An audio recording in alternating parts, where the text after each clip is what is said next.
Good morning, everyone, and thank you very much for joining us for a special 2-hour webinar hosted by the Continuing Education team titled Introduction to the OAA Continuing Education Program. My name is Shalika Sivathasan, and I am one of the administrative assistants in the Continuing Education Department at the OAA. We will begin today's webinar by acknowledging the land on which we are meeting and calling in from. For millennia, the place we call Ontario has been inhabited by Indigenous peoples and nations who have been stewards of the land and who are deeply connected to its rich cultural and natural landscape.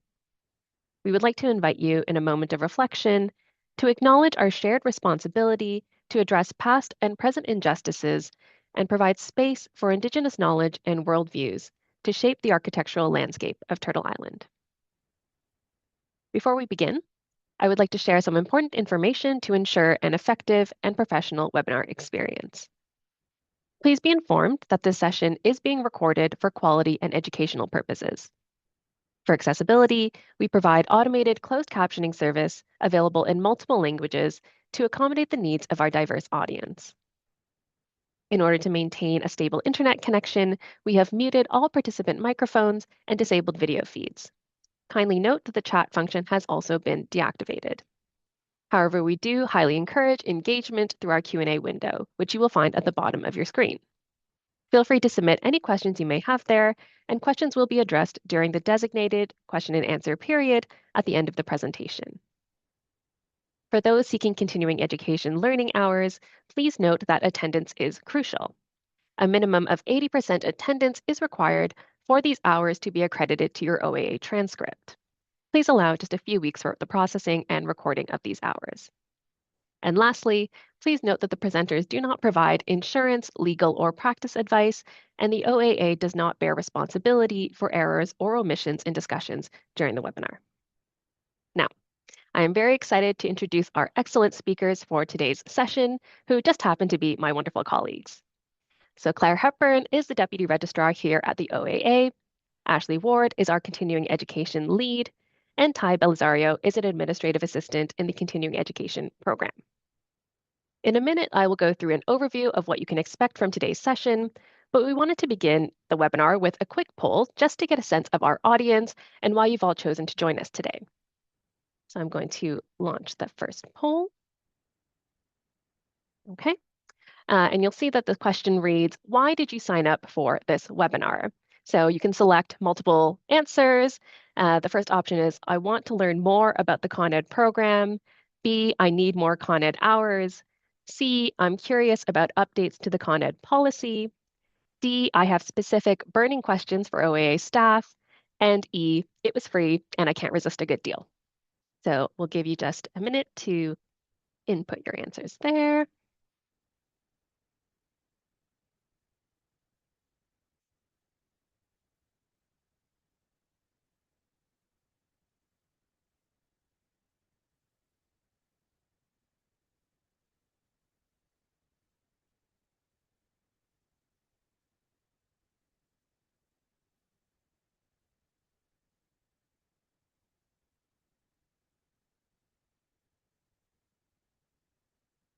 Okay, I'm going to go ahead and end the poll. And it looks like quite a mixed bag. So 50% of you want to learn more about the Con Ed program, 50% need more Con Ed learning hours, 50% are curious about updates to the Con Ed policy, and 25% of you were maybe honest and said that it was free and it was a great deal, so you couldn't resist it. So that's great. Thank you very much for participating in that first poll. So in terms of today's agenda, sorry. There we go. Okay. So for today's webinar, it's going to be divided into 3 parts corresponding to our 3 learning objectives. In part 1, we will give an overview and discuss the benefits of participating in the Con Ed program. In part 2, we will cover recent changes to the Con Ed policy, including the auditing model, reporting requirements, and administrative suspensions. And in part 3, we will explain how to enter, manage, and verify your continuing education learning hours. So I'll now pass things over to Ashley Ward, who will begin part 1. Good morning, everyone. Thank you again for joining, and thank you for the introduction, Shalika. Appreciate it. So we're going to go over what you see here in part 1 as part of the program. So we're going to discuss the webinar series, climate action, adult learning, and benefits of continuing education. Next slide, please. As most of you know, the OAA Continuing Education Program is to promote your knowledge, skills, and proficiency of members. Part of this includes administering the Architects Act to serve and protect the interests of the public. So as you are aware, the climate action is a mandatory 2 hours of structured learning. Just FYI, and there'll be more of that coming in the upcoming slides in the presentation as well. Next slide, please. So for structured learning and unstructured learning are part of this program, as I mentioned, as well as 2 hours that are mandatory. For those who need clarity, we're going to talk about it a bit. Actually, Claire will explain that in the further slide.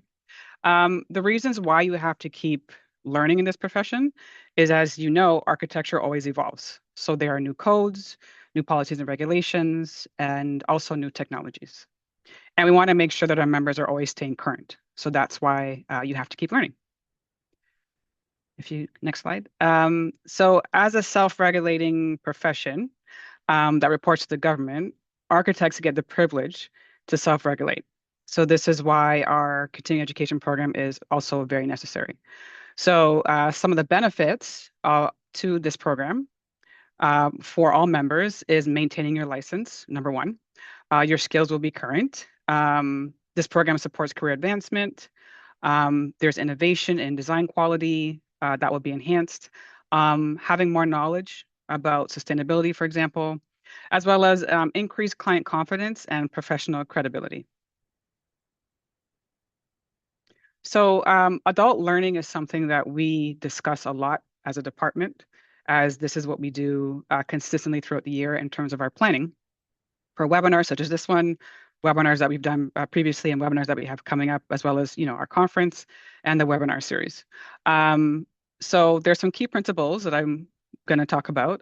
So the education provided should respect the experience of the membership. So this is something that we try to do when we are planning the different webinars that come to our attention, and we have a call for proposals that assist with that as well. Adult learners have a lot to offer, and with real challenges, case studies, and projects, anything like that is discussed definitely benefits the whole membership. We try our best to tackle authentic problems because that is a great way to learn. And we do this by incorporating real case studies and real projects. Gaining the why of a certain issue also increases engagement and learning.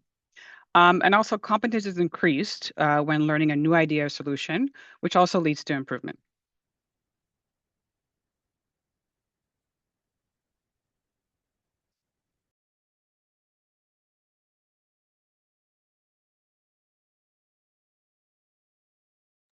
Sorry, I just realized I was muted.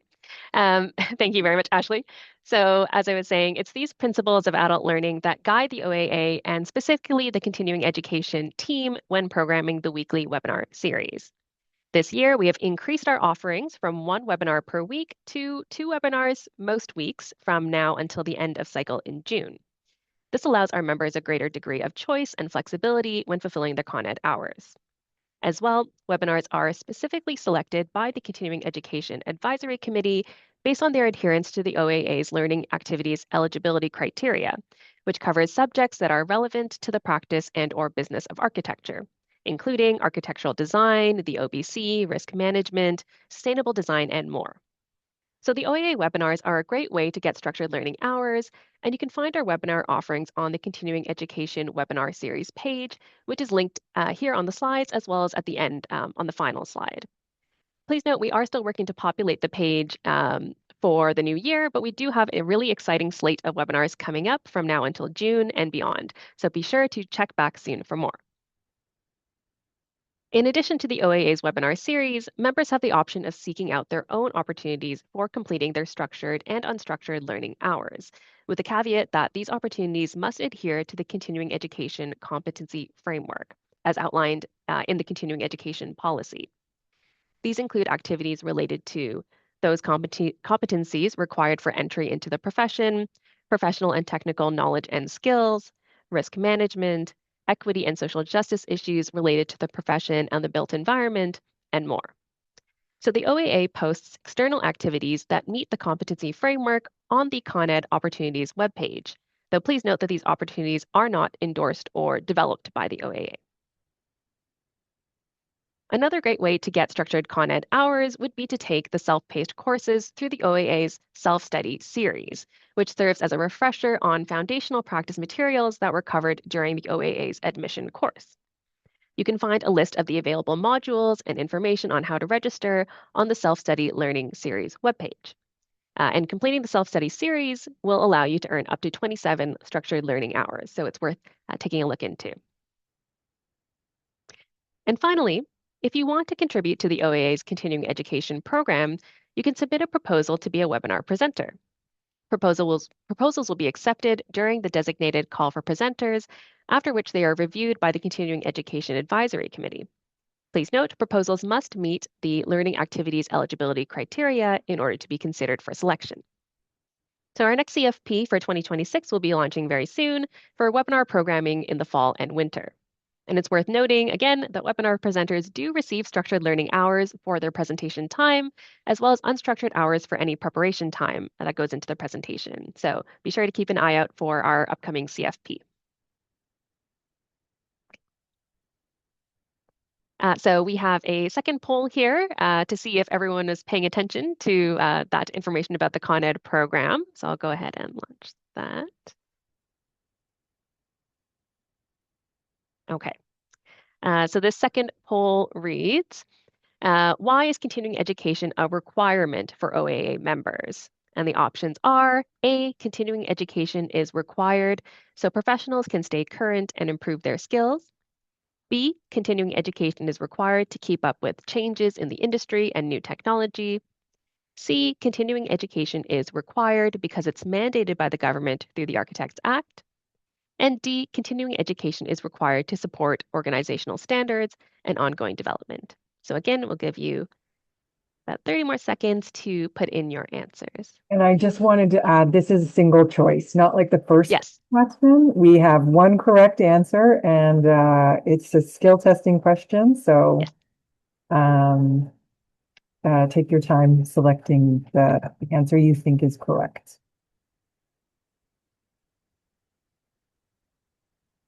And it's great to see so many people on this call. We've got over 430 now. So wonderful to see like about 10% of the professions here today. So great turnout.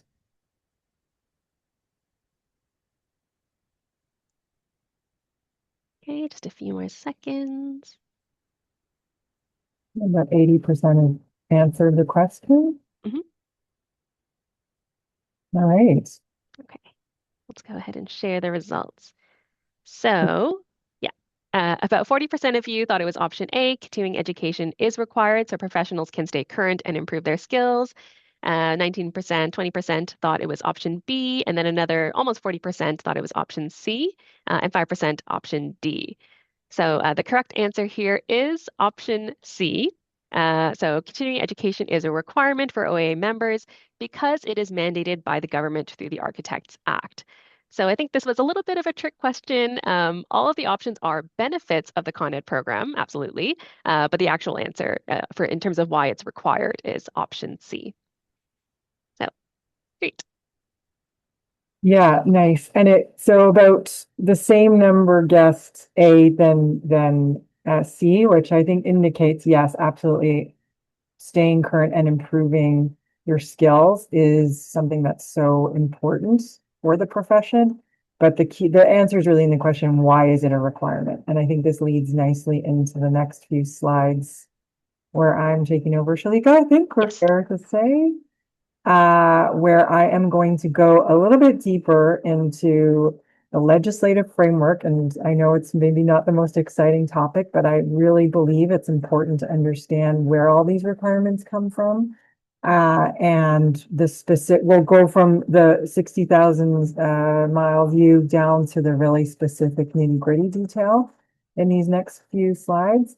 But Ashley and Shalika, thanks for setting the stage about the importance of continuing education, some of those principles of adult education. And I will just say, I know most of you on the call are probably, even without the requirement, you would want to be doing this education. It's just formalized in a very specific way to show that we are fulfilling our mandate to the government, and in our case, the Ministry of the Attorney General. So we'll flip to the first slide, or sorry, the next slide, Shalika, which is the Architects Act. So again, this is sort of the high level view. I've put a lot of content here in the slides, and I know some people are asking about where that information is going to live. And after a presentation today, we will provide everybody with a link. So don't worry about scrambling notes down. All of this will be provided to you in a link and will live on the OAA content page. I just wanted to point that out. So the Architects Act, essentially, for those of you who don't know, it's the legislation that governs the practice of architecture in Ontario. And through that act, it establishes that the OAA is the regulatory body that is delegated the authority to regulate architects in the public interest. So we're not here, I know it's kind of confusing because our name is the association, but it's not like a traditional membership where you pay your dues and membership gets benefits. It's really a privilege, and I think Ashley hinted at this, the right to regulate is a privilege in Canada. And that privilege is maintained and can be taken away, but it's maintained when we do that through the public interest. So again, that one of the privileges is to regulate yourself, as I mentioned, but it's also to grant members of the OAA, licensed members, the exclusive right to practice in return for that regulatory oversight. And that oversight is really about protecting the public to ensure that architects remain competent, ethical, and accountable throughout their careers. It's not simply the point where you fulfill all your requirements. And I know everybody who's on the call who's a licensed member has completed a number of requirements to get here, and it's a long road, certainly, but that's not where the road starts. Competence is ongoing throughout your career. And as Ashley and Shalika mentioned, it changes frequently. And I don't need to tell anybody in the audience how rapidly the world is changing right now. This specific section that I have on the screen is Section 7 of the Act that gives the OAA Council the power to make the regulations that govern the members. And that includes just that authority to require continuing education, set a program requirement or requirements, monitor compliance, and then impose those required consequences for non-compliance. And we're going to obviously get into the details of all of that. Therefore, continuing education is not optional. It is actually a condition of holding a license. Again, the expectation that the expectation is that professional competence is not static. Architects are required really to maintain current and updated knowledge and skills over time. Through continuing education, the profession demonstrates that it takes its regulatory responsibility and the public trust seriously. So all of these bureaucratic requirements, I know, are another added requirement on your time, but they're necessary, again, to demonstrate that public trust. So just finally, one key takeaway here is that being licensed means that you are meeting ongoing legal and professional obligations. And continuing education is just one of those ways that the Architects Act ensures that the profession remains worthy of that public confidence. Okay, now we're going to move into the regulations. And I am certainly not going to read this slide, but again, this is the section of the Regulation 27, which is made under the Architects Act. We have one regulation. 27 can be confusing. It just happened to be the 27th piece of regulation that was enacted that year. No special number significance beyond that. There, don't worry about the 26 other regulations. They don't exist as far as the Architects Act is concerned. It's just this regulation, okay? So again, an act is the law that is passed by the legislature. It sets the overall framework, what the regulator is, what it's responsible for, what power it has. Whereas a regulation is the law that's made under the authority of the act. And generally speaking, it fills in the details and sets out the specific rules that members must follow. So you can see here a lot more detail than the previous slide. So another way to put this, the act gives permission to regulate. The regulation makes those rules operational and enforceable. For members, most of the day-to-day obligations, including continuing education, come from the regulations and not directly from the act. And now we're going to go actually even more into more detail into the Con Ed policy. So we've got the act, we've got the regulations, and then the policy. I just wanted to point out, we did go through a process of revision, which actually looked at these 7 different policies, some of which were council policies, others which were operational policies, and those have all now been harmonized into one existing Con Ed policy. You can access the Con Ed policy on our website. And when you see the slides, this is also a link that will take you to the specific policy. I'm going to be going through more specific sections, but basically anything that you need, probably any answer that you or question that you have about continuing education can be found in this policy. And when you happen to call the OAA and speak to Thi, she's probably just going to refer to that policy. So if you are somebody who wants to avoid that phone call, then I would suggest going to that policy as a first point of order. You have a burning and specific question. So where does this policy fit into the framework? As I noted, regulations set the binding legal requirements under the Act.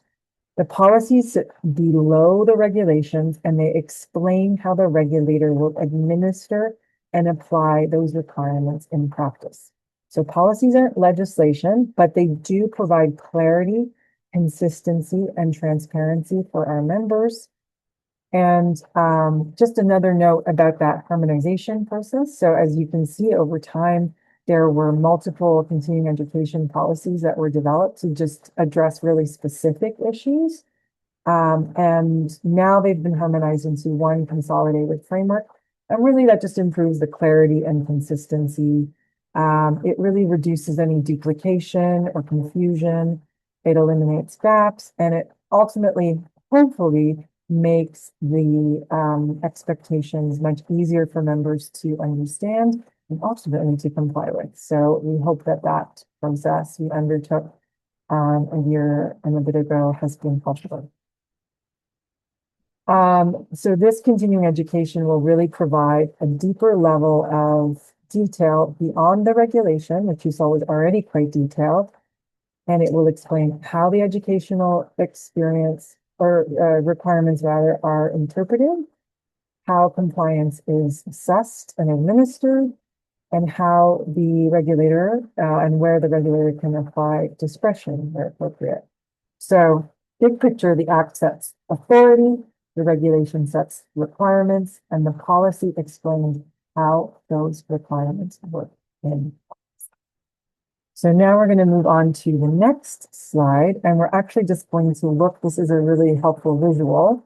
And all of this information, again, will appear on your transcript. It's very specific to the type of license you hold. So if you're a license holder, you'll have 45 unstructured hours and 25 structured hours. You'll see here in the pie chart, within those structured hours are climate action hours. And Thi is going to go into detail and explain how you accurately identify or record those hours. She's going to point this out again, but I think it's worth repeating something we see over and over. People are entering structured hours and they forget to, if it's a climate action hour, they forget to make sure that that's identified as a climate action hour. So there'll be a section for what kind of structured it is. Something to keep in mind, because sometimes people have completed all their structured hours and they just forgot to make sure to identify one of those hours. Something that we also continually audit for as well, or we look out for. But again, it's something, if you see at some point you say, I've done all my hours, but it's showing that I haven't completed. 99% of the time, it's because you just haven't made that distinction under climate action. So we'll go through that. And again, we'll support you through it. It's just something to keep in mind. For the limited license holder, those hours are essentially more or less halved. 12 structured hours, 23 unstructured, and then this climate action is still the same. For non-practicing members, because there are no requirements for structured hours, they're the only group of member who can complete their climate action through unstructured hours. So just keep in mind, for the most part, you will need to have those climate action hours be structured hours. And the easiest way to do that, and I think the next slide is going to go into climate action, so we can flip over that, is really, it's not a pitch, but it's just easy to have the OAA webinar as the easiest way to complete your hours.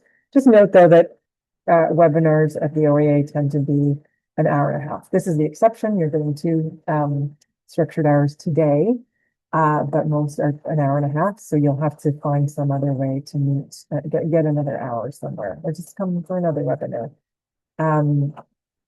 But again, council, yeah, just make sure that you've identified that. So I think it's now the second cycle, or maybe even the third. No, I think I'm getting ahead of it. So the second cycle where council has approved, in addition to the hours that exist at the unstructured and structured, that there are a minimum 2 learning hours that are focused on climate action. Climate action here is defined very broadly, so you can see these topics: low carbon design, climate resilience, energy efficiency, anything to do with energy efficient materials, policies that deal with climate action, bylaws, anything like that. Indigenous knowledge, risk mitigation strategies that impact climate action, and adaptation strategies. So there are many, many ways that members can meet this requirement. There's a great deal of flexibility within that requirement. There are many learning opportunities, as I mentioned, OAA webinars, but other providers like the REIC, other organizations, courses, conferences. So again, many, many ways, and we do post that information on our website as well. The goal here is not to narrow your practice, but really just ensure that the profession as a whole remains informed, capable, and responsive to one of the most significant public interest challenges we face at the moment. Okay, I'm going to move on to a little more granular detail about structured hours, learning hours specifically. So the definition, again, this comes from the policy, which was, you can go back and trace the chain of command, so to speak. But this is defined in the policy. You'll also find this throughout our website. But this is the requirement. These are the requirements that must be met in order for those structured learning hours to count. They have to be offered by educational providers. That is also defined in our policy. The activities must be in one of these educational categories. So in-person learning, we've recently amended and expanded in-person learning to include eligible tours that are run by the local OAA architectural society. So that's been an expansion. Distance education and teaching. They're at least 1 hour in length. There is a live Q&A. It's like today, we're going to have, I think, a very active. I'm already seeing 19 questions. So there'll be a live Q&A, and or there's some form of an assessment. So for example, Shalika mentioned the self-study courses at the beginning. Those all have assessments. So that is how we answer. And just a note, I'm seeing some people are raising your hand. We actually don't have that capability. We're going to wait till the end of the webinar to answer your questions. And I will try, and our team will try to answer some of those questions directly where applicable throughout the presentation as well. So I apologize that we don't have that flexibility at this time, but we're going to move through a lot of information. Hopefully some of your questions will also be answered through the presentation. The other important thing to note is that there has to be some evidence of participation. Well, I know there's going to be a lot of questions about that specifically. It can simply look like an email registration form. It doesn't need to be a formal certificate, but something, again, that shows the date, the time, the name of or the name or the description of the learning that took place, to just support the what was done. Okay, so next we're going to move on to unstructured learning. And again, this is a much broader category of professional activities that can be included here. We do have some of the categories you see here that have category maximums, so that if you're an architect with that full 45-hour requirement over the 2 years, you could be capped out in certain instances, unless it's distance or in-person education. Those don't have caps. You can do as many hours as you want, but the rest do have caps. You'll see committee meetings are here, council meetings are here.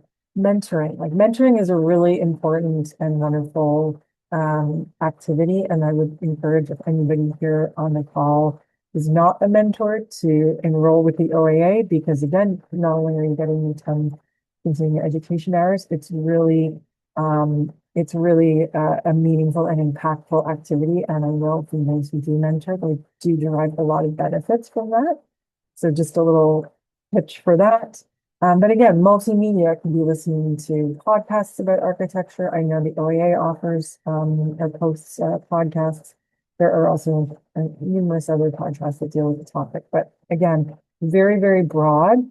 You just have to make sure that you report those hours. So maybe some of you have already done a bunch of these hours and, oh, you didn't even realize that discussion group that you had on architecture counted. So I would just say, I'm going to make another pitch for entering your hours. Just keep that in mind, and maybe at the end of this presentation, we'll circle back to that reminder to make sure you enter those hours in your transcript.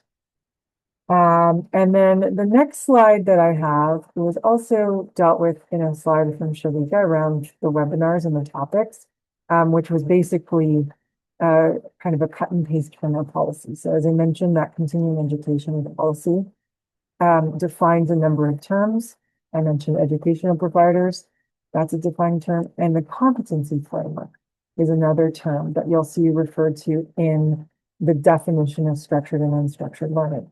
So it's not learning about anything, great if you want to do needlepoint or gardening. I love that for you. Do all the sewing classes, art classes, great. But if you want them to count as your continuing education requirement, it does have to fit into the competency framework.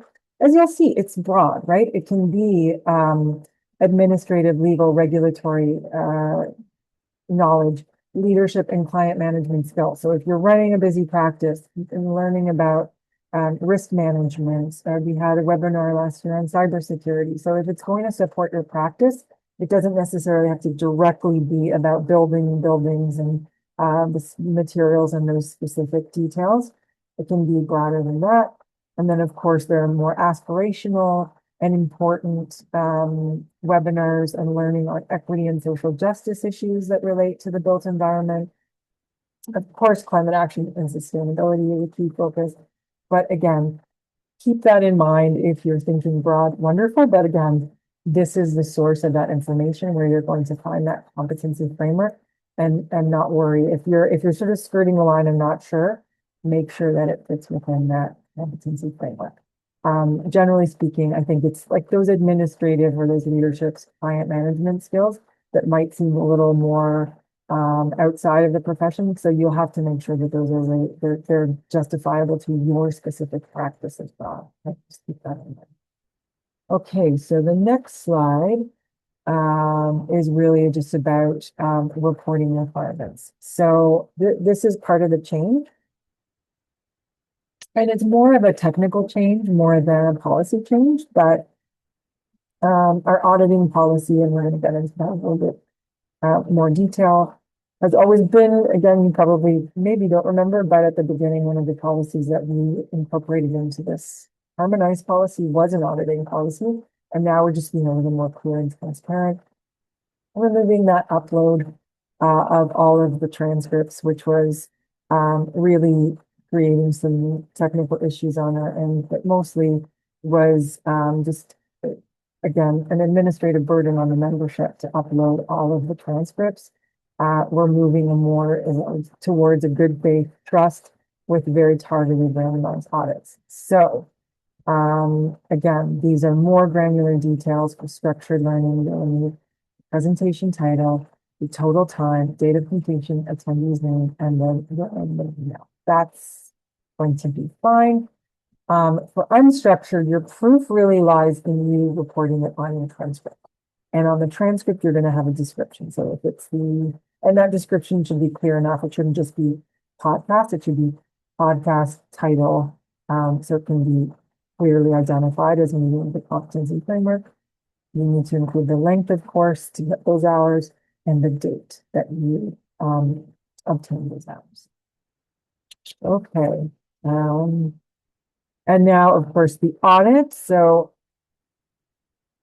I wanted to give you the specific sections of the policies so that we're not talking off the cuff here. There's a very specific percentage of the profession who again have the reporting requirements in the cycle who will be selected. So between 1 to 3%, that's how the policy directs us. And the audit will take place. And it could take place up to 6 months after the cycle ends. So that's important to remember. We're hoping to have the audit completed before then, but it is a possibility that 6 months after the cycle ends, you could be required to report. Once that audit's been identified, the randomized selection of members, the OAA, the association, shall notify the member in writing of the requirement to provide information under section 1.3, which again refers to the specific requirements, and shall send the member a detailed list of the information. So it won't be every single detail. There'll be a very specific request of what you will need to provide and a specific period of time. There is, again, I mentioned there are some of the policies that do provide discretion. And here's an example of where the association may, but is not required to extend the time.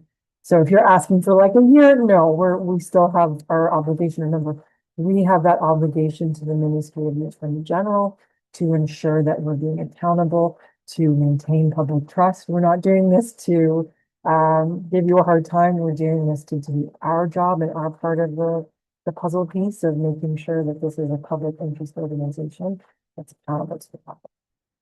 So just keep in mind, but reasonable requests, we understand things happen, but we want to be reasonable and work with the member to get this requirement complete. Okay, then we'll get a little bit more into maybe the less pleasant aspects of the policies. We're hoping everybody on this call is not going to be non-compliant. Everyone's going to be compliant well ahead of time. No stress at all. But here it is. If this is the sort of the carrot and the stick, here's the stick. We have to have some way of enforcing these policies. Otherwise, they're really meaningless, right? So the first way that we do that is through a non-compliance fee. It's kind of evolved over the cycles, but this last cycle, council voted to replace the two-tiered fee structure to a single fee of $750, not an insignificant amount, right? So you want to avoid that. As soon as you're basically a minute late, if you haven't had your transcript completed by June 30th, you'll be invoiced that fee, and that will be your requirement to pay. And then you will have additional requirements. I think it's in the next slide. Sorry. Yeah, to complete. So there will be a 90-day period for you to complete your hours. And again, don't assume that once you've paid the fee, you're done. You still have the obligation to complete your hours. I don't think that, yes, that kind of leads me into the next slide, which is the administrative suspensions. So fee, yes. If you don't complete those learning hours in the 90 days, and if you haven't sought an exemption for any outstanding learning hours, you could be subject or will be subject to an administrative suspension. So we will have at least 10 days notice prior to the registrar issuing a suspension. And you will also be told how many hours you're required to complete. And then there is suspension, as the regulations provide, will be administered. So when you're suspended administratively, it's the same as any kind of suspension. You will not be able to practice. You'll have to be reinstated. So it's certainly not something that anybody wants to have to do. But again, it's here to really ensure compliance, and it demonstrates the importance of maintaining ongoing competency. But as you can see from the way the policies are drafted, the system is really designed to give members the time, the clarity, and the notice. The suspension is really the last step. It's not our first step. It's far from our first step. It's really, there's been many, many notices, many messages. We will also be sending, and Eric, I know, is on the call, our communications manager. His team will be diligently sending messages reminding you of your requirement over the next few months. And for those of you who complete your requirements over the next few months, those messages will start to drop off. But if you haven't, you'll keep getting these messages. So again, just keeping that in mind. Okay, and the next slide deals with the leave policy. So the continuing education office doesn't administer the leave policy. That's something that would be done through the executive director's office. And I've provided a link here as well. If you click on the leave policy, when you get these slides, you'll have a link to the policy. But again, it's a policy when members require a leave of absence, and there's for medical, maternity, or parental leave, other compassionate or specified grounds, really ties to our obligation under the Human Rights Code. Relief under the policy may be granted for a maximum of 3 times a month. So just something to think about. There's also very specific requirements about when you'll be eligible for a learning hour. So depending on where you leave in the cycle, you may still have learning hours to complete. And it does state what those learning hours are in the policy, but it will be also communicated to you in writing. So you'll be told by the executive director, okay, you'll have to complete this number of hours for this cycle. So just pay, even if you're granted leave, if you were in through more than 6 months, you'll still have some requirements. So again, keep that in mind if that applies to you. And then I think, are we on the floor? Okay, yes, okay, let's launch this poll. So again, another skill testing question. This shows me, again, we've got 468 of you on the call, so I'm curious to see which activity qualifies as structured learning under the content policy. Is it watching a pre-recorded video on changes to the voting code with no assessment? Is it attending a 1-hour virtual lunch and learn session about changes to the Inspection Act with a live Q&A and documented participation? Is it attending and participating in an OAA committee? Or is it mentoring an intern through the internship in architecture program? Okay, so I minimized this. Let's see. Yeah, we're just waiting another few seconds. We've got about 55% of you participated, which is great. And I'm seeing a lot of you are paying attention, which is nice to see. And yeah, a couple more seconds. So you have to get about 75% participation.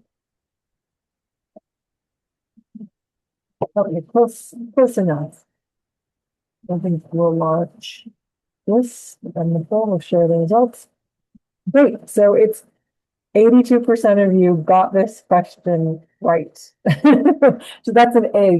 I feel like we as a team are getting an A because you're paying attention, so that's wonderful. And actually, we made the others kind of tricky, and I did talk about the mentoring. All the others are amazing ways to get unstructured hours, and I would encourage everybody on the call to do those. But again, those key things are it's a virtual lunch and learn. So it's a virtual distance learning. That would count as distance learning. And it's an hour at length, minimum 1 hour. It's kind of the bare minimum one, actually. And there's a live Q&A section with participation. So well done to the audience on regulated answer. And then I think that's my part done. And now Ty is going to walk you through. I know you all have burning questions. And I see a bunch for you, so I'm going to put myself on mute. Wonderful. Thank you so much, Claire. So now I will be discussing the last part of the presentation, which is logging and tracking your Con Ed hours. Next slide. So who reports what? The OAA reports all structured learning hours for OAA administered events, and this include our OAA conference sessions, which will be happening in May, our OAA continuing education webinars. So for those seeking Con Ed hours for today's webinar, I will be logging your hours in your transcript. So when you're registering, it's very important that you're registering with your individual account and not with your practice account. And this is how we can actually verify who attend the sessions to get the credits. And we also have our OAA in-house shift and now lecture events. Members will then have to now self-report all structured learning hours or events that is not administered by the OAA. So this includes like technical sessions, there's lectures, lunch and learns at trade shows, such as the building show or the Construct Canada that recently took place in December. So although the OAA did sponsor the event, we didn't administer this directly. So therefore members, you do have to self-report the hours. And when you're reporting it, just be mindful and keep in mind that the sessions, they need to be relevant to the business or practice of architecture, and it has to be at least 1 hour in length. Any lectures from the RAIC, members need to self-report. Tours as well, if they're organized by one of the 14 local architectural society, you are to self-report that, and it actually counts as structured learning. Any other tours would be unstructured learning, and we provided a link right over there that actually lists all the 14 local architectural society for your reference. And member must also self-report all unstructured learning hours. Next slide. So the continuing education equivalency. So this basically allows members to fulfill their mandatory learning requirements by demonstrating that the activity completed elsewhere are equivalent to the OAA standards. So there's a few options. So members that are licensed in more than one Canadian jurisdiction. If a member is licensed in Ontario, your Con Ed activities will be reported on your OAA Con Ed transcript. But if a member is licensed in more than one Canadian jurisdiction, there are two reporting options. So the first option, you can report your Con activities to the OAA using the continuing education transcript. And then option two, you can report your Con Ed activities to any of the following Canadian jurisdictions that have equivalency in place with the OAA. So to name a few, Alberta, Manitoba, Saskatchewan. So if you choose to report with a Canadian jurisdiction other than Ontario, you must complete the primary jurisdiction declaration form, and you return it back to us no later than 30 days prior to the end of the Con Ed cycle. And this form also needs to be submitted for each cycle as well. Next slide. So here are some frequently asked questions about the OAA transcript. And then if there's more FAQs about the Con Ed programs, we also provided a link at the end of the presentation. So very common questions member usually asks, like, can I log 30 minutes of the learning activities? And the answer is no. Learning activities must be at least 1 hour in length. The system doesn't accept it either for structured or unstructured, so it has to be at minimum 1 hour. Another question is, can I backlog learning hours? Unfortunately, you cannot. All of the hours, it has to be within the current Con Ed cycle, which runs from July 1st of 2024 until the end, which is June 30th of 2026. However, new members can report to their transcript Con Ed activities that was completed 1 year prior to the date of licensures, provided that the learning activities meet all the continuing education criteria.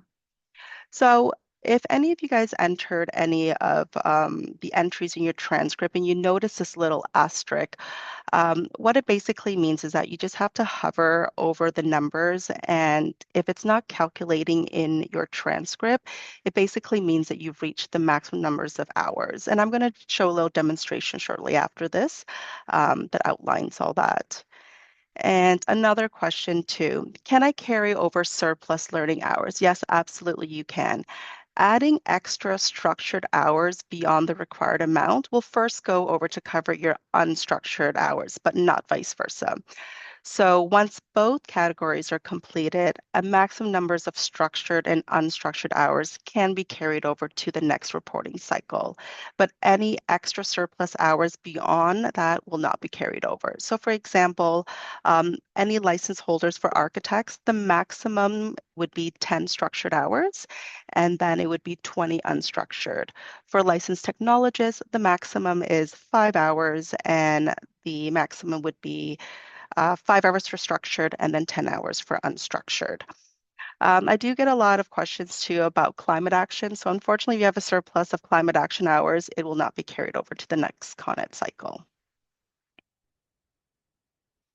Okay. So now I will just be doing a quick demonstration on how you log your Con Ed hours. And not to worry, at the end of the presentation, we'll be also providing like screenshots, step-by-steps, outlining how you can do so. So I'm just going to share my screen. So how do you find your transcript? You would visit the OAA website, and then you'll just go on the top right corner over here where you'll click on login. And then this will pop up. This actually is a new thing. It was effective in December the 11th. OAA, when you guys are signing in for your username, it's numeric digits only. You don't need to put in the OAA anymore. All you have to do is just put in your ID number, which is right over here, and then you would sign in. If you happen to forget your username, you can just click here.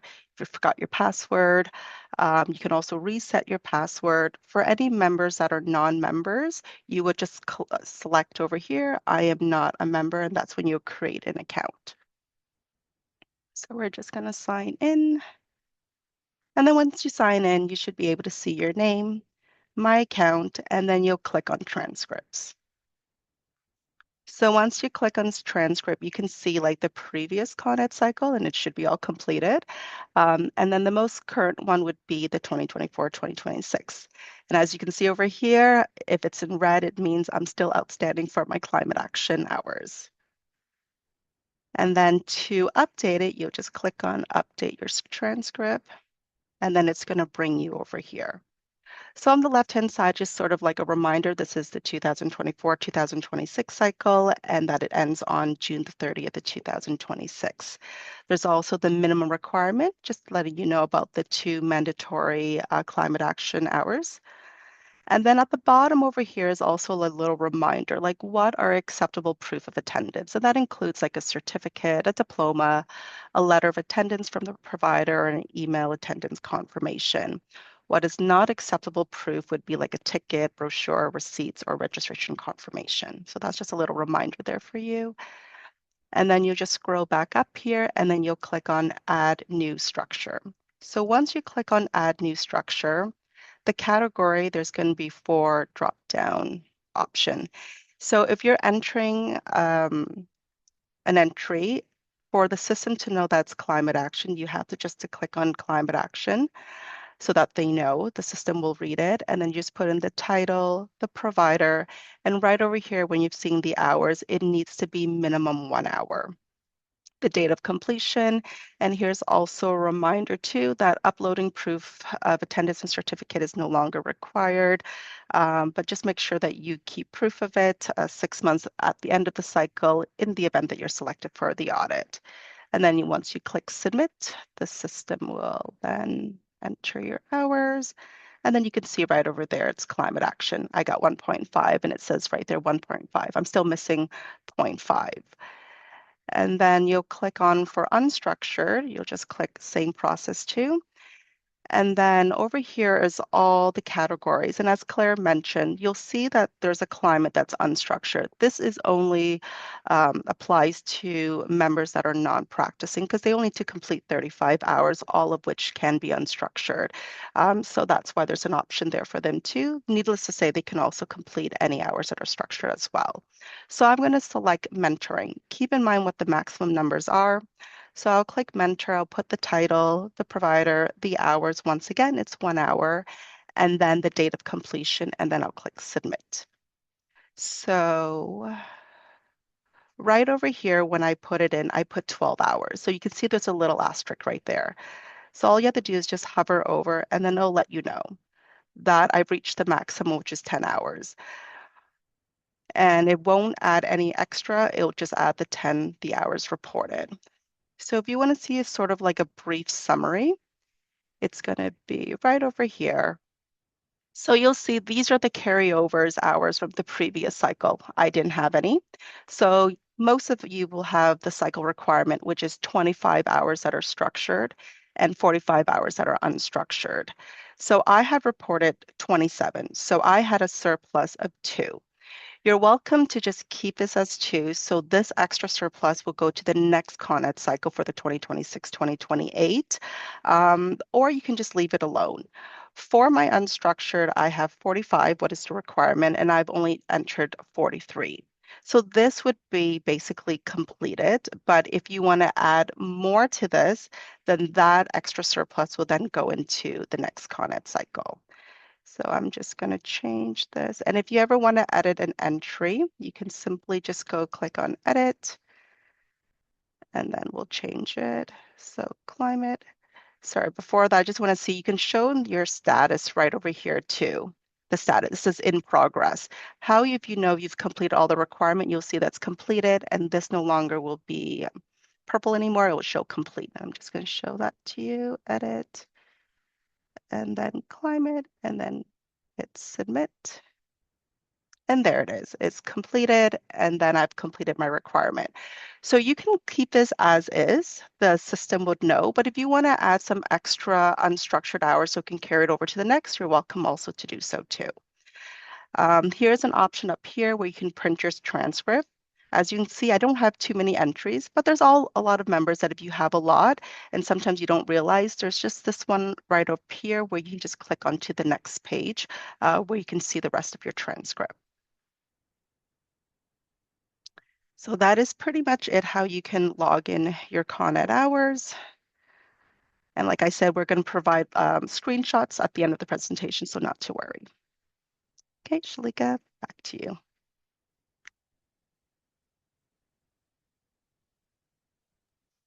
Okay, perfect. Thank you so much, Ty.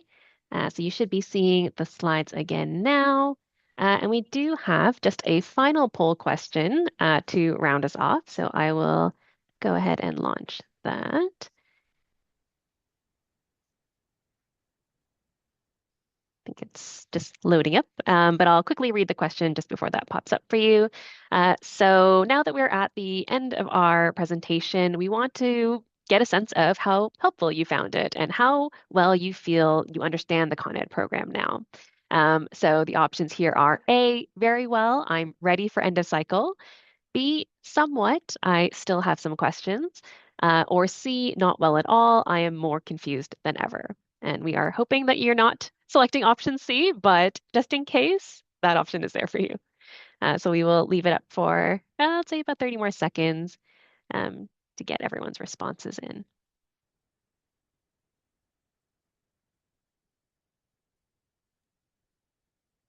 You know, we've got about 60 questions too, so don't fret, we're not completely done. If you, I see couple of people who are more confused. And now at least you know where to call. Hopefully you have somewhere to go. But, I think this is reflective again of our grade, how well people feel about it. So Okay, I think we can go ahead and share. it's There we go. So 80% feel very ready for the end of cycle, which is great to hear. 16% of you still have some questions, which is completely fine. And as Claire mentioned, we have the Q&A portion coming up, so hopefully we'll be able to address your questions then. And we have 1% that said not well at all, more confused than ever. So hopefully, again, during the Q&A portion, we can help to resolve some of those issues. So again, we do have the Q&A coming up right after this, but very quickly before we do, I just want to take a second to plug our new LinkedIn page. So the content department has a new LinkedIn page just for continuing education, where you can now find information about our webinars, our conference, any other in-person events that we might hold, as well as online courses and more. So be sure to give us a follow at our new LinkedIn page so you don't miss any of that important information or any announcements. Okay, so I will now pass it back to Claire to begin our Q&A. okay, great. I'm still seeing, I don't know, Ty and Ashley, I'm still seeing the Con Ed transcript on my screen. So I don't know if that's a glitch on my end and if the rest of the audience is. I know we just had a couple of slides, but Ty, Ashley, are you seeing the PowerPoint or are you seeing the transcript? I'm seeing the PowerPoint as well. Okay, good. Then it's just the glitch on my, which. No, I'm seeing a the transcript. Thai screen. Oh, you're seeing Ty's screen, yeah. We need to switch it back to the slide deck. And we just had a question. The only slide we had was the LinkedIn slide. But yeah, so hopefully we'll try to get that working. I've got, like I said, 60 or so questions.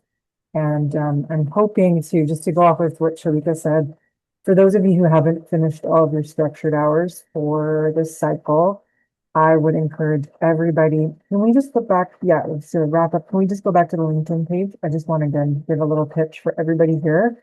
To just follow. If you're on LinkedIn, then you'll get notified about the upcoming webinars. You'll get information about our conference. You'll get information about how to submit a proposal. I'm really hoping that now you understand what our competency framework is. If you have something to contribute to the profession, you will consider submitting a proposal. We love to hear from the membership. Okay, I am going to dive in. Enough pitch there, but oops. So I just lost the questions. Go back. Okay. So there was a question, which is like, can we expect to see more free or discounted webinars for OAA members? We will be offering a free webinar in March. I think we're just about to post it. It's a repeat from last year about the OAA's complaints process and discipline process. So again, another regulatory webinar. We did last year offer some discounted webinars. So yes, every year there will be a handful of free webinars. And I will say that they're compared. I'm a lawyer by training and our continuing education is about 3 times the cost of architects. So it's pretty reasonably priced. So I think hopefully this has already been answered, but somebody's asking what structure can I submit them under unstructured? Or do I have to report them under structured? So as Ty demonstrated, if you do enter them as structured and you're lacking in unstructured hours, they'll be rolled into make sure, like they'll be rolled into unstructured. And then the carryover again will be calculated at the end of the cycle. So if you can carry over up to 10 unstructured, 10 structured and 20 unstructured. So people with a full planning. Someone's asking about the self-study series is behind a paywall. So that's probably because it does cost money. There's a modest fee for each of those courses. You don't have to do all the self-study. You don't have to do all 27. You can sign up for each module on its own, depending on what's relevant for you. But it does cost a bit of money. So the Continuing Education Review Committee, is it open to members of the profession to join? No, that committee, it's a staff-led committee that has members of council who are appointed to that committee. There are other committees that are open to the public, like complaints and discipline. I would encourage everybody here who's a member to consider applying if that's something that interests you. A question about can haunted hours be reduced when an architect has practiced over 15 years? The short answer is no. All of the requirements are very clearly set. When hours are reduced, it's due to a specific, if you have a limited license, for example, you don't have the same requirements as a license holder. If you're non-practicing, you have a reduced number of hours. And then hours can be reduced based on when you enter the cycle as well, or will be reflected based on the cycle, but we don't have kind of a long-standing category at this time in the policy. Okay. Will the points earned by attending this seminar be automatically added to my membership hours? So yes, Ty will be doing the job of uploading all of the hours, so you don't have to worry about reporting today. That's actually a question I had because it was a lot of hours and we offered this free. So in this instance, you're good. If you're doing something outside of the OAA, you will have to enter your own. So just keep that in mind. But webinars and conferences run by the OAA are, that's one of the perks of sign that you do get your hours uploaded through the OAA and you don't have to enter them. There's a question. So if the OAA wanted to, could it get rid of unstructured hours and still meet its mandate? So I would have to go back again to the policy and to the regulations. Yes, there is an opportunity for council to structure its own continuing education program, but it does have to meet, I don't think it would be able to because the regulation actually specifies the number of hours. So they would actually have to go to the Ministry of the Attorney General to get that changed. Things like the categories that there's some, like, for example, you notice that we expanded the definition to include architectural tours under the definition of structured learning. That specificity is allowed, but the number of hours, no, that would have to be a regulatory change. You'd have to get buy-in from the minister. Okay, so Javier's asking if a license holder accrues more than 25 hours of structured learning and they have a deficit. I think this is again a similar question. Would extra structured hours be transferred? Yes, that's very clear. Everything rolls over and you wouldn't have to worry. It's the structured hours. It won't roll back. Like if you have a surplus of unstructured hours, that would never qualify as structured hours, but it does roll down towards unstructured hours. Okay, and somebody's asking about a non-practicing member. That is a specific designation with the Office of the Registrar. You would have to make an application to apply for non-practicing designation. And you will know it if you are a non-practicing member. We actually don't have too many, but it's a very specific designation that requires an application through the Office of the Registrar. So Brian's asking if courses through the ROC with questionnaires are considered structured. I think questionnaire and assessment are two very different things. So if the REIC had a live Q&A, yes. If there was an assessment like a competence quiz for all of you who did the admission course, so maybe remember those questions and even the poll today, if you had assessments at the end that really assessed your knowledge and understanding of the content, then that would qualify. But questionnaires like a survey at the end of the webinar, that's a very different thing. That's your impression of the webinar. It's not testing that you understood the knowledge. So those are really very different things.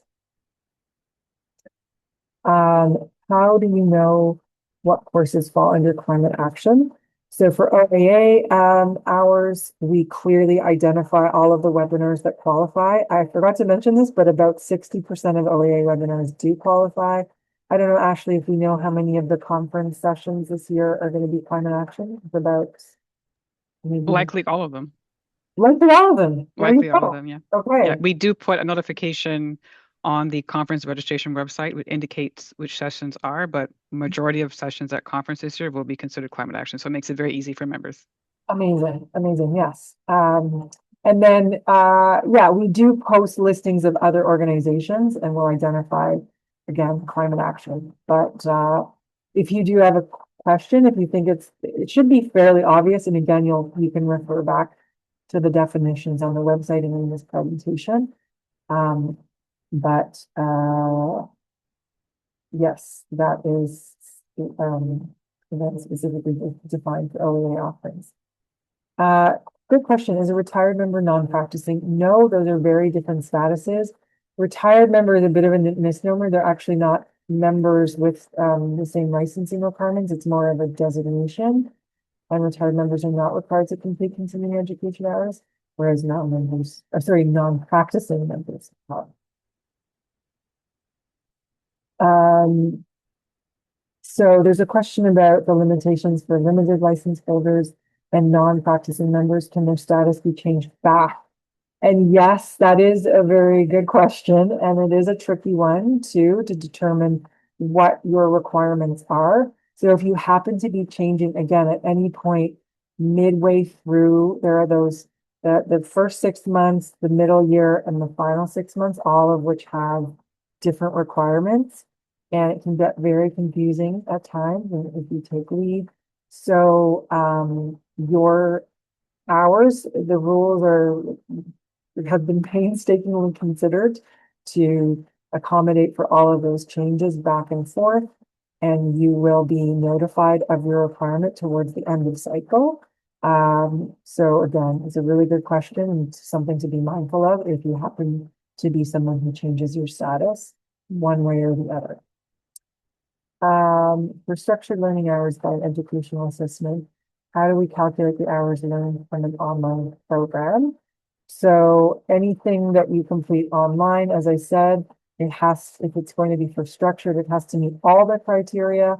If it's not meeting all the criteria, if you're just listening to a presentation that doesn't have a live Q&A, so I know a lot of these recordings, and for example, the OAA webinars are available on YouTube. This one will be available on YouTube. And you're free to watch that at your own leisure, on your own time, and that would be qualified as unstructured, but really it has to be live Q&A like we're doing today for that to qualify as structured. So make sure, again, anytime you're entering the structured hours that are outside of OAA offerings, that you pay attention to that detail.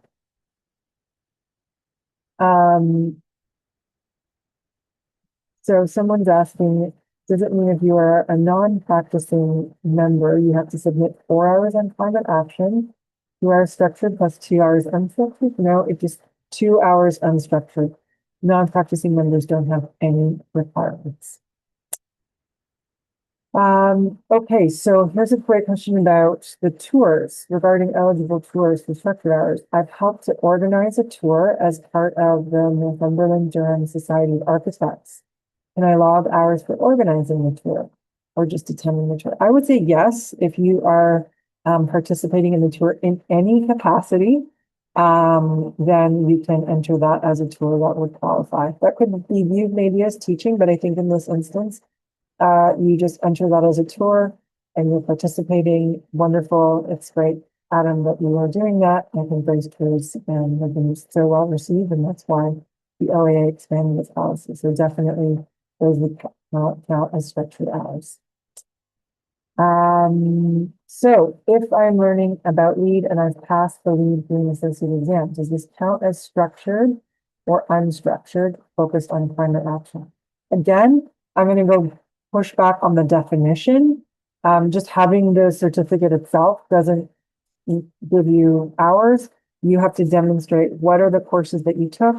Were those live courses with Q&As and or with assessments? Great. Then all of those individual courses that you took to get that accreditation or that certification will count towards structured.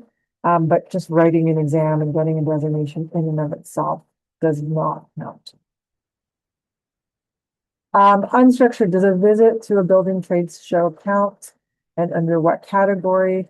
I think maybe, I don't know if we can go back to those categories of Ty, you have that top of mind, but I think there was a, uh, yeah, there we go. So that would be, it could be a tour or maybe, just, yeah. Where would you put that, Ty? Probably tours? If they're just browsing, they don't get any hours. It has to be like a lunch and learn or something, and then I'll put that as in person. But Mhm. if they're just browsing a trade show, I wouldn't. Yeah, okay. It would, and I don't know what that would look like, but Yeah. then if you had maybe like a tour, I know we offer experiential learning through the OEA. hmm If there's an experiential learning offering that might count. But yeah, Also, experiential learning is always structured hours. So if you attend the conference, any OAA conference, and experiential learning is part of the program, that's always structured learning. okay, so Rianne is asking, do mentoring hours only apply to formal mentoring through registration with the OAA?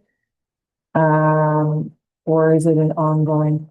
I think you want to make sure that there's a structured element. Like I think you want to, ideally you are set up in a mentoring capacity. Yes, I would definitely encourage everybody on this call to have a formal mentoring agreement. Um, if you have another, if there are other restrictions, maybe I would invite you to call back. But yes, I think that the purpose of those mentoring hours was really designed to encourage the profession to mentor all of the interns who do, as one of the requirements of the IP, need that mentorship. So definitely apply for the mentorship, go through that process, have your name listed so that you can get a mentor. Um, Someone is asking, what is distance education? I don't know, Ty, if you want to maybe take that question and just define that for people.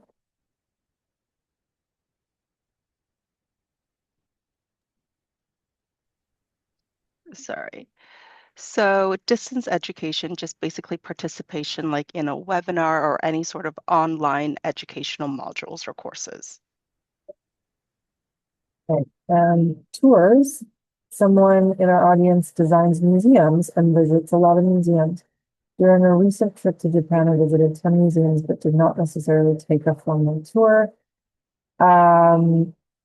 I think, again, we really want to make sure that those are tours like when we have specific building tours, maybe doors open where there's a very specific tour offered. If you can demonstrate that there was some kind of educational aspect to the work, fine, but like going to a museum on your own leisure time is probably not going to constitute uh, learning hours. So again, just use common sense. It's there to really enhance your understanding of building and architecture, of maybe seeing a project midway through, that kind of thing. Someone is asking if teaching hours are a requirement. No, they're a wonderful way to get hours. I think teaching can be a really great way. I think we all know, maybe just after today, when you teach about a requirement, you always have a more refined understanding of just getting questions like this. So I would encourage people to be teaching, but it's not a requirement to either teach through for unstructured or structured learning. We missed a question about Indigenous learning from George. So he wanted to know if it fit under climate action. George, I know it's not listed there, but it would apply, just so you're aware. So it isn't listed on the OAA website, but it is a category that would definitely count as climate action. If you intend on taking anything like that, it's fine. Exactly. Okay, another question about a specific kind of exams, certified healthcare facility management, passing the exam. Can you go back to the Con Ed unstructured hours? So there is scholarly research. And so if you're doing, but that's a very specific thing. I don't know, what would you say to that, Ty, for um, writing and passing an exam? They're just writing. I actually don't put it as unstructured. Yeah, And passing the exam, it doesn't follow under any of the categories. you would have to take a course or webinars Mm-hmm. support that process. I don't know what is required for certified healthcare facility Yeah. manager, but that just writing an exam is not, that's just. Yeah. I I don't put that. Yeah. Um, okay, so someone is saying that the courses are expensive. Again, actually, I'm biased because the legal courses are usually 3 or 4 times the cost, but fair enough, $40 to $50 an hour for learning session. 70 learning hours could cost $3,500. So again, I will say it's 25 structured learning hours. There are throughout the 2-year cycle, a handful of OAA offerings that meet the definition of structured learning. Teaching is considered structured, so you could even maybe earn money that way. So there are ways to, if cost is your primary consideration, there are certainly ways to mitigate that cost, but you can see here watching any YouTube video. So the 45 hours of unstructured learning, which is the bulk of hours, is to be, watching, listening to uh, OAA podcasts and webinars and other offerings through other providers that wouldn't cost you that. So there are a lot of ways, and hopefully after this webinar, you'll have a better understanding of where some of things are, but I understand financial cost is a consideration. But if, with those strategies in mind, I think the financial burden can be significantly reduced, and you can be very strategic about where you're getting your hours.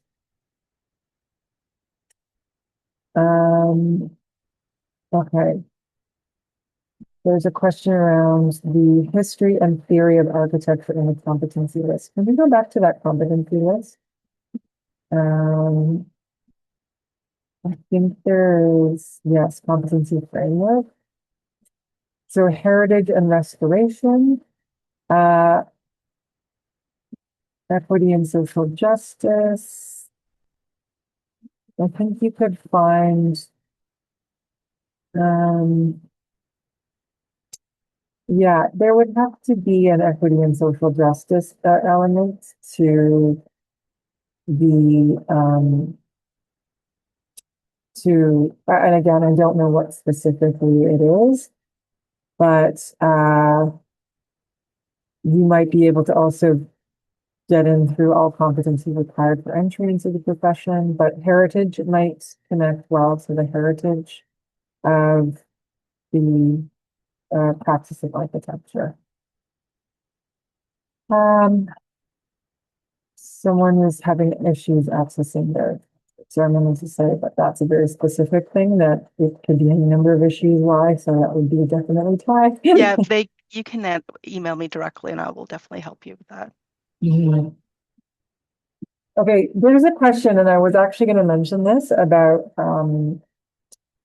getting relief from some of the requirements. And it is in the policy. I didn't go into too much detail during the presentation, but I will mention it at the end of the cycle. So there isn't an opportunity, and if you need to request leave, again, that's we did go over the leave policy through the executive director's office. But if you have completed the requirements, or sorry, the cycle has ended, you're not on leave, you're an active member, but you may have had a situation that made either reporting really difficult to do within the time frame, or was very challenging for you to complete the hours.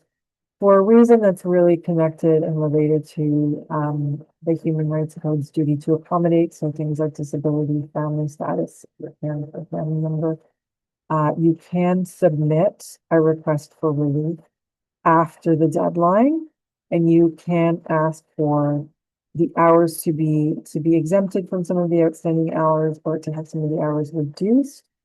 And you can request that the fee is waived, but the discretion is within the office of the registrar, and the registrar specifically, to grant that relief. So I would say, we tend to, we do have a duty to accommodate. But if you submit a request and say, oh, I forgot, that's not a sufficient ground for granting relief. So if you're kind of banking on getting relief, then it's probably better to go through the leave policy if you are dealing with a significant medical issue or caregiving issue that does impact your ability to meet these requirements. But it is there, and there is a form there's a prescribed form that you would need to complete to submit. But the discretion to grant that relief again is in the office, within the office of the registrar.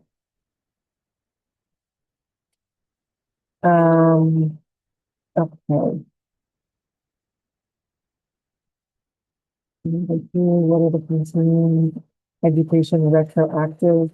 Are retroactive hours for a new license holder? I believe it's one.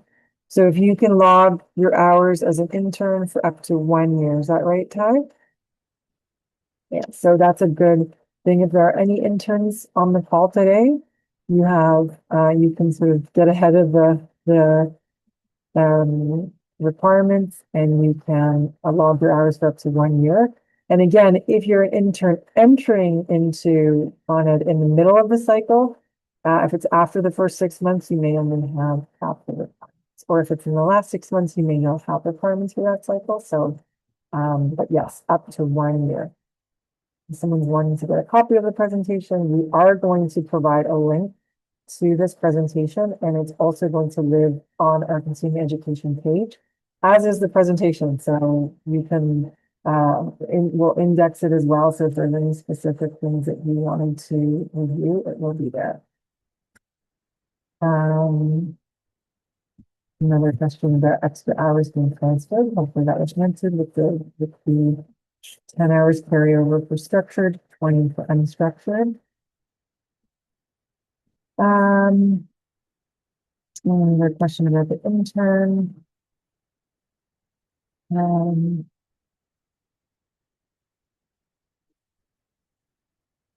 going through these. A lot of them I've already answered, so I'm trying to find ones that I haven't.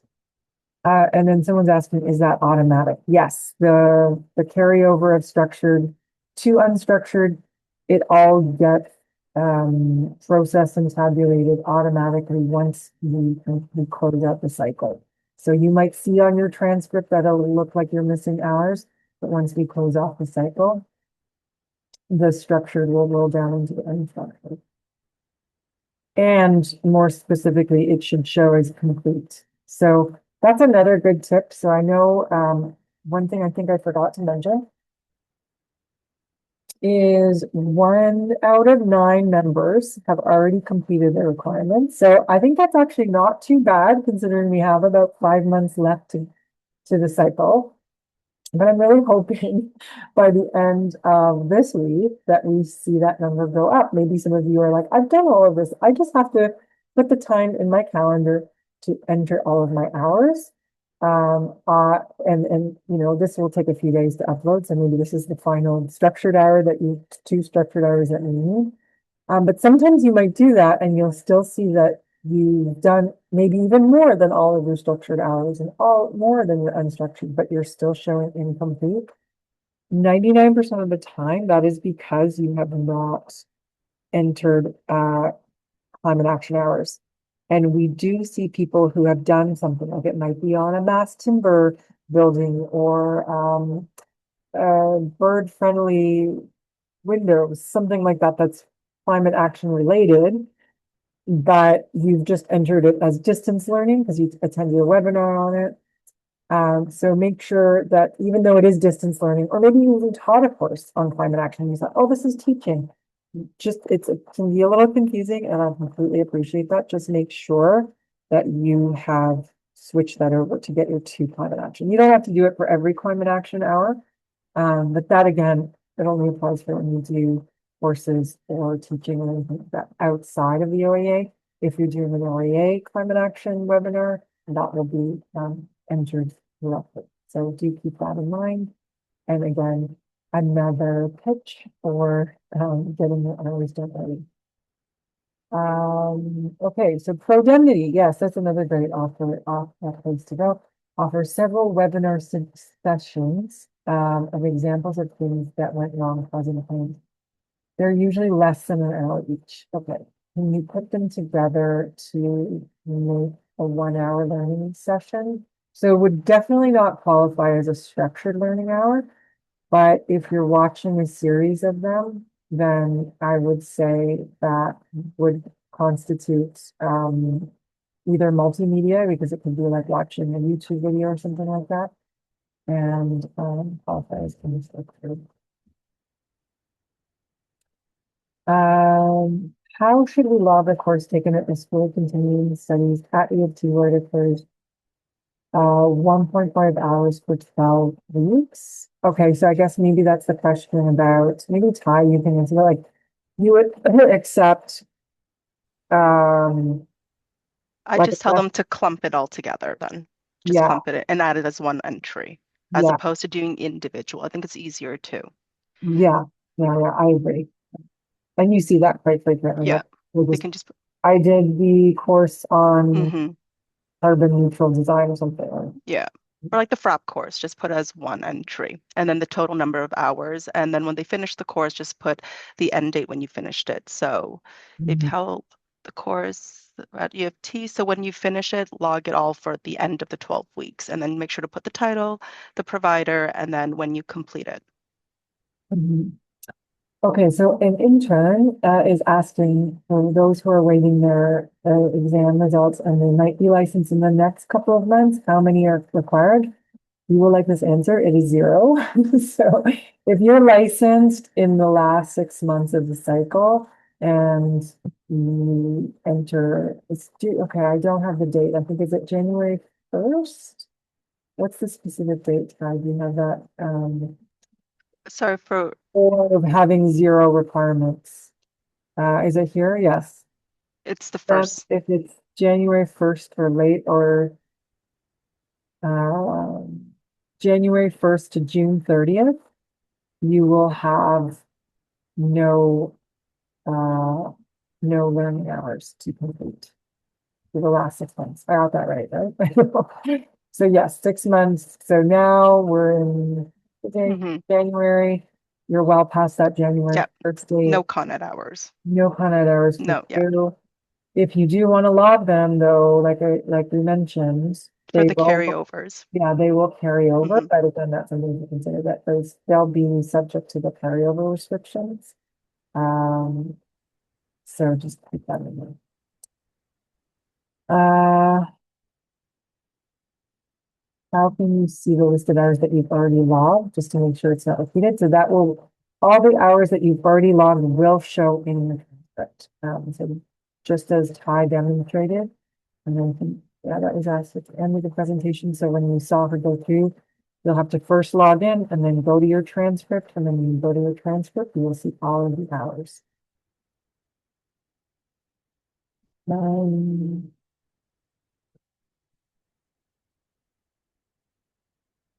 Okay. More questions about carryover? And someone who received their license in November 25, they'll be in the middle category. So they'll have half the requirements. Yep. And again, don't just take our word for it. Go onto your transcript, and those hours should be reflected in your transcript. So you should know what the requirements are on your transcript.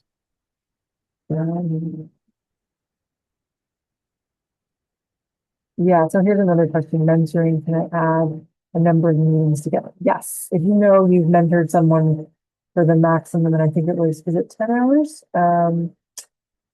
10 hours is the maximum for mentoring. Yeah, so I would say just feel free if you've done 10 hours or whatever time is for that cycle, feel free to put it in one entry. You don't have to. One entry is fine. Yeah. Perfect. Yeah. Yeah, another question a few months before if you're licensed. Okay, I love that there's a lot of interns on the call. That's great. And yes, you're going to get a recording of the presentation will live on the website. So just give us a few days, weeks. I don't know. Eric is the one who's helping us with that. So we will try to have this live for people. I know people learn through different mechanisms. Some people are readers, some people are visual learners. I've learned architects are very much visual learners. So we will have this available for you. Okay, so very specific question about other jurisdictions. Really creating reciprocity with Canada and outside of the OAA, I think they're asking. So we do have reciprocity in Canada for continuing education and not all provinces. There is no reciprocity. I think with AIA transcripts, we do consider those valid proof of attendance. So if you've got an AIA transcript, you can just import, you won't upload that transcript anymore, but you can just transpose those requirements and refer to it as your AIA transcript, which could be subject to an audit. So then you're fine there. But otherwise, there's no reciprocity in the sense that we deal with other provinces. And I don't think that would be changed anytime soon. And someone is asking if unstructured hours can't be completed in a cycle. What is the penalty? It's the same as any structure. So if sort of like a penny short count, a penny short a day late, it doesn't matter if you're short half an hour of structured, half an hour of unstructured, half an hour of climate action. If any of those three requirements are missing at 11:59 on June 30th, then you will be in the non-compliant sector. You will be issued the late fee, and again required to meet those hours in that 90-day period. Failing which you could be subject to administrative suspension. So again, I'm hoping that question is just theoretical and you are going to meet the requirement, but it is a very important that you do meet the requirement for all three specific climate action structure plans. Again, adjust that answer depending on if you're non-practicing or licensed technologist, right? But again, depending. So again, a comment about the sliding scale for years of practice. That would require a change in regulations. So I don't see that on the horizon, but again, if there was a real public interest argument to be made for changing that, but it's not on the horizon, what I can see. So someone is asking for unstructured hours is teaching mentoring only count if it's done through the OAA, and I would say no. Teaching can be done anywhere. Yes, mentoring is a formal mechanism through the OAA, so I would encourage everybody because it's part of the IAP. So I think it really reflects that aspect. But teaching, no, certainly not. What happens to the additional credit required for a specific term? Not sure. I think that might be a rollover question, where they're looking for the rollover if there's a surplus.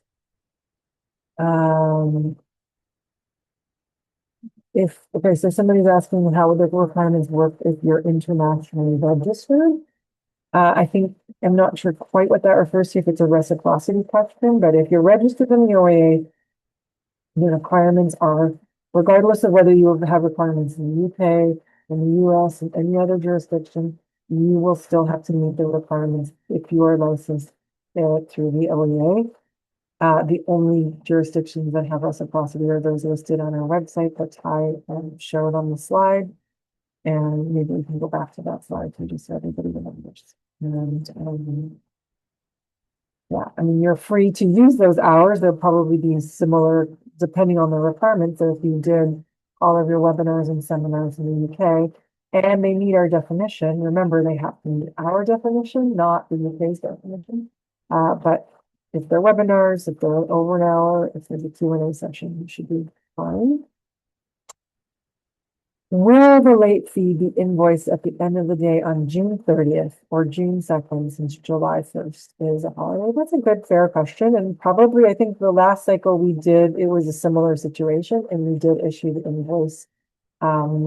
Not exactly at midnight. I think we did issue it a few days after, but it's more relevant when you're non-compliant. So if you became compliant on June 1st or June 2nd and you didn't get the invoice, don't assume that you have the invoice. A question about EDI courses and why they're no longer mandatory. So that was the EDI before climate action was a mandatory requirement. There was a mandatory requirement for EDI. I think 3 cycles ago now, I'm trying to remember. And that was a council, again, council does have the authority to direct certain courses and programs. And it was voted on in council, how many cycles ago, how many years ago? I think when I just started at the OA, so it was 6 years ago now. Don't quote me on that, but around about then. And council, there were those courses that were mandated, and council, again, EDI is still a lens through which council makes decisions in our 5-year strategic plan. So it's very much embedded into many of our webinars. We do look for EDI related topics and issues when we consider webinars. It's very much a focus. It's just no longer a mandatory requirement. The shift was made to climate action. Sorry, Claire, if I could just jump in quickly. I saw that there was a few questions about not being able to see Thi's screen or not being able to see the slides when we were switching back and forth. So I think that that is what I'm just realizing is kind of a Zoom function where you might have had to click a tab to switch over to see one of our either of our screens. So we are going to be providing a document with screenshots of what Thi was explaining. So going step by step for how to input in your transcript. So if you did miss that, if you weren't able to view it for whatever reason, we will be providing some screenshots so you'll be able to see that. Here's a nice direct question. If if the OAA Con Ed webinars, if all of my Con Ed is OAA webinars and I'm being selected for an audit, what exactly is being audited? And that's a fair question. I will actually confirm if they actually attended the webinars, because sometimes members, they log on their own and they shouldn't. So how you'll be audited, I'm just going to verify, did you really did attend the Zoom meeting, and it has your name. So that's how we'll verify if you attended. Yeah, perfect. Okay.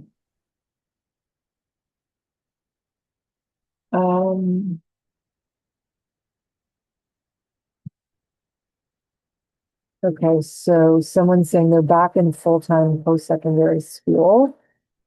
This would amount to a lot of structured hours. And yes, we have seen that where people do a master's course or another course of study. And again, as long as it corresponds to the competency framework, it certainly would constitute structured hours, and you can enter them you can enter the full hours, and if it's more than the required hours, it will, the carryover will be carried over into the next cycle. But again, it will be capped at 10 hours if it's structured hours. So if you have like 100 hours of learning, you'll only be able to carry over 10 of those hours.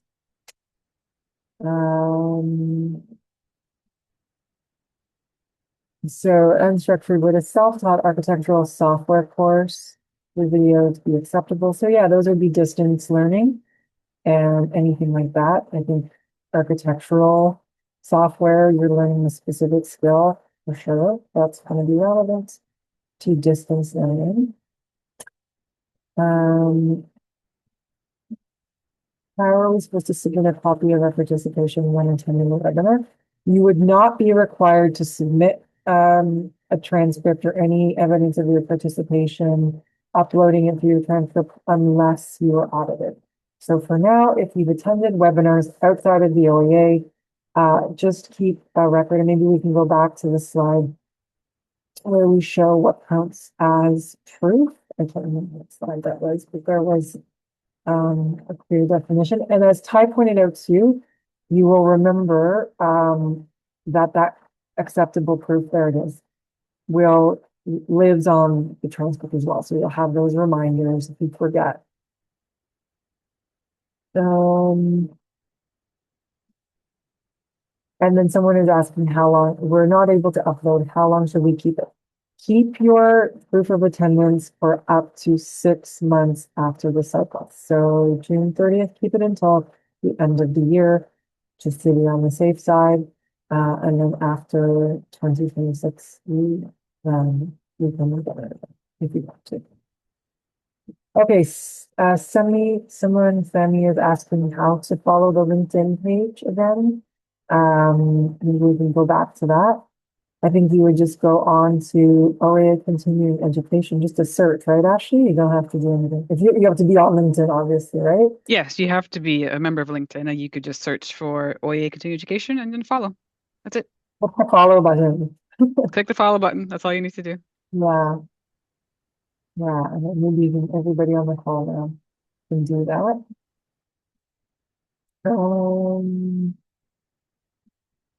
Yeah, lots of great questions, but I'm going to try to summarize them so people are meeting in groups, and that's great. Feel free, we love a group entry. So if you're doing something repeated and it's the same thing and it meets that definition, feel free to enter your time in total. I think that where you might get into issues is just with the date. So you might want to just choose the last date that you participated, and maybe in the description, just for your own records, if it's unstructured, to just say group discussions on X, and then put in the time frame. So it's super clear. Yes, I hear that people are looking for more free webinars, so we definitely hear you. Like I said, I think, what's the date for, I don't think we posted it yet, but March 26th. 26th. Yeah, so maybe there's a pitch for everybody here, an hour and a half. And I'm going to be joined by Tone Dreesen and Ishan Patel, who is the outgoing and incoming chair of the complaints committee. And that will be free. So March 26th, mark that in your calendars. Again, follow the LinkedIn page because you'll be getting reminders for that free webinar. And on the LinkedIn page, we will post, again, special opportunities too. I also want to bring up that if members are looking for free opportunities outside the OAA, they exist all over. I get so many emails to my inbox of different activities for architects that we actually post on our Con Ed opportunities page that Shalika brought up earlier in the presentation. So that page is an excellent resource to attend anything. Conferences, seminars, lectures at colleges and universities that cost nothing. So I understand there's a concern about the cost, but if you look at this page, and outside of the OAA, there are lots of opportunities all over the province that you can attend. We get stuff as far away as Sudbury and Ottawa, and some of it is virtual. So you can still attend those things. So I would, again, remind that this Con Ed opportunities page lists so many options from all across Ontario, other parts of Canada, that can either be attended virtually or in person that don't have a cost. Yes, some do, and that depends on the organizer, because we do not organize all of the opportunities you see on that page. So if you have a question about costs for those organizers, you have to ask them directly, but there's so many things listed there that actually don't cost anything. So I just remind members that you should be checking that page or your networks, LinkedIn. Many opportunities get sent to me every day that are free and or have a small charge. So they do exist. They are out there, just for members to know. Thank you, Ashley. Someone is asking about maternity leave and how that works with Con Ed. So that's, again, that's where the Con Ed leave policy, maybe we can go back to that, would apply to somebody who is on maternity leave, and that impacts your fees as well. So I'd encourage you to, again, you can just Google OAA leave policy and you'll get a copy, but there's a link here to the policy. I'm not, I don't know anything, but it's a hyperlink that will take you right to the leave policy. And, but again, it's reaching out to our executive director's office and they will assist you as long as you are within this 3-year limit during a 10-year period. Then you would certainly, maternity leave certainly qualifies, parental leave, all kinds qualify for the leave policy, and then your hours would be reflected according to when you left the cycle, when the maternity leave started. So if you were not on maternity leave, again, I won't go into the details, but yes, certainly applies and connects there.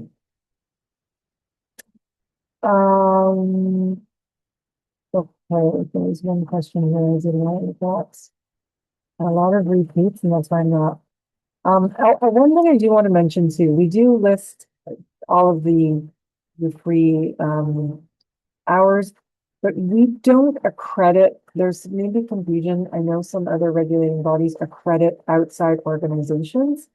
We rather have just a very clear definition of what structured hours, and it's incumbent on the person who's attending to ensure that that course meets those requirements. I mean, some will be very obvious, right? And there's typical providers that everybody's familiar with. But again, we don't accredit, so we can't. Yeah, we would just list those, and it would be up to the person to determine if they or not. I think I've already answered the definition of a non-practicing architect. There's actually a policy if somebody wants to look at that, but it's a very specific application. It's not just, someone who's like not in practice. It's a very specific designation that you would have to go through that to register. Or, so someone says, if I'm a member of the OAA and my primary association is the OAA, will the OAA report the hours directly to the AA? So will OAA let AAA, no, it's a lot of acronyms, sorry. So yes, what happens is that when there's reciprocity, if you've chosen the OAA as your home jurisdiction, then at the end of the cycle, we have about 30 or so days to go back with our colleagues in other jurisdictions that have that mutual recognition. And we confirm with them, yes, you have in fact completed your hours. So if you haven't completed them with us, then you could face sanctions in that jurisdiction and vice versa. So if AAA was your home jurisdiction and they said, no, you didn't do them, then you would be considered non-compliant with us. Does anybody see any that I'm just going through? I know we have over 99 that you think are burning questions that we haven't answered. That would be good to address. Someone got problems logging in again.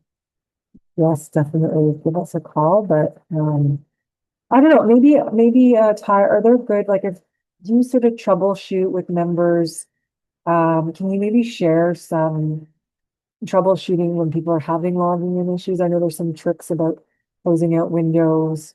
That's also if you're having problems logging onto webinars, but is there anything that you can maybe share with our audience? If they're having issues logging to our webinars, usually logging to their transcript specifically. Have you seen any kind of themes? I think the main one is members don't know how to change the climate action. They'll put as distant education or in person, and they'll be thinking like, oh, I need to make it that it's climate action. And as I showed, there's a drop-down menu. That's all that I feel it's the main one.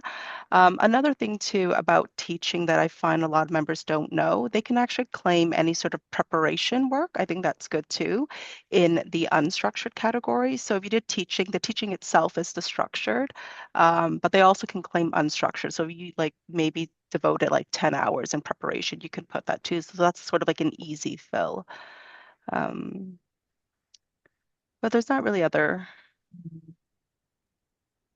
I did see a few questions later on for those who joined that they had signed on using their practice account, I think. And so this is something Ty mentioned, I think, earlier in the webinar. But if you did sign in with your practice account and not your individual account, and you want to claim Con Ed hours for today, and it is 2 hours, someone else asked that question, 2 hours of structured learning, to please email her, email Yes. the Con Ed email address, which I'm just going to Yeah. put up on the screen there.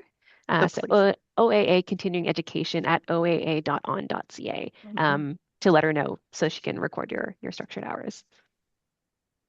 There's a question here, team, about attending conferences in Europe and outside of Canada altogether. Yes, that can count as Con Ed hours. So please, if any members are attending anything outside of Canada, as long as it relates to the learning criteria and the competency framework that Claire mentioned earlier, yes, it will count. And it would count as structured hours as well. Just make sure to have proof of that. So whatever you attended outside of Canada, if you have proof of attendance, keep it in the event you're audited.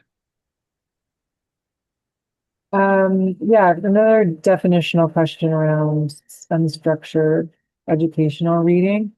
So does that count as scholarly research? So again, if you look at the definitions under the web page, that would be multimedia. So this podcasts, documentaries, videos, reading of books, periodicals, or journals related to the business or practice of architecture, whereas scholarly research is something specific, which is research that's conducted by the individual for the purpose of advancing information and knowledge generally of a specific matter related to the business of architecture, and which will be used to educate or inform others through, for example, through publication. So, and it also includes a note that a book or article outside this definition is not considered scholarly research and must instead be entered in as multimedia. So yeah, like if you're writing a paper for a journal, or if you are, part of an advanced academic path, that would be scholarly research, but otherwise multimedia.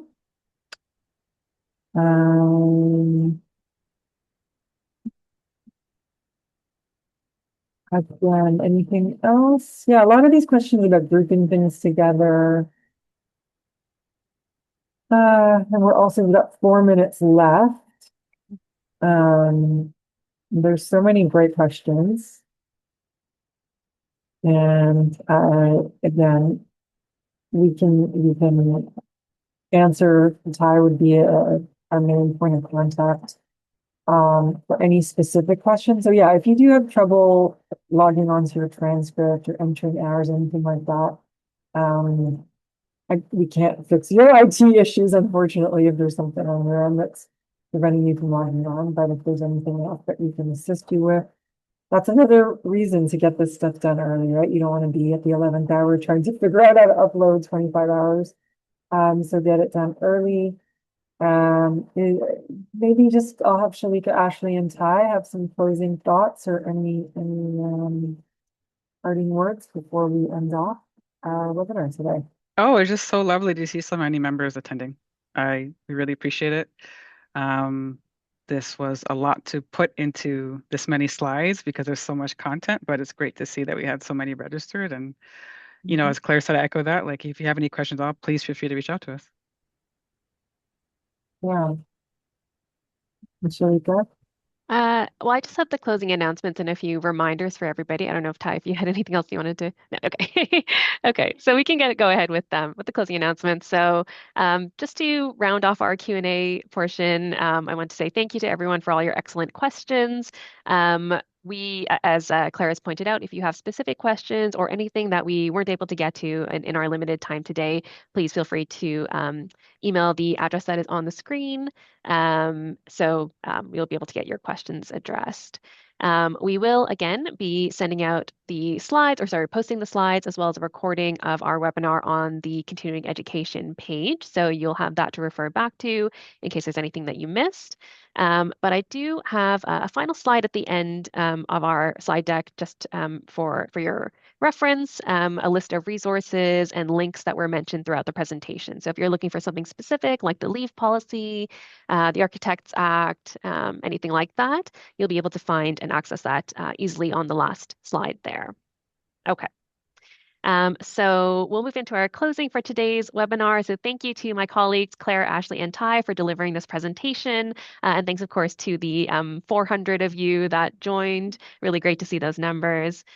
We have a few closing announcements.